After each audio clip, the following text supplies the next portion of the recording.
ఇన్ని అస్త్రములు ప్రయోగించాడంటే లక్ష్మణస్వామి అంతులేదు. ఇంచుమించు ధనుర్వేదంలో ఉన్న రౌద్రాస్త్రం, వాయవ్యాస్త్రం, ఐంద్రాస్త్రం, మహేశ్వరాస్త్రం ఇన్ని అస్త్రములను ప్రయోగించాడు. కొద్దిగా క్షోభకి గురి అయినట్టుగా ముఖ కవళికలు కనపడ్డాయి.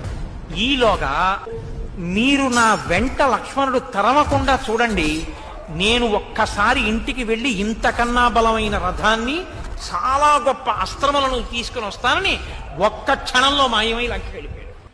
వెళ్ళిపోయి గొప్ప రథంతో మళ్ళీ అనేక ముసలములు, పరిఘలము, శూలములు, ఖడ్గములు అన్నిటినీ పెట్టుకుని తిరిగి మళ్ళీ యుద్ధభూమిలోకి వచ్చేసాడు.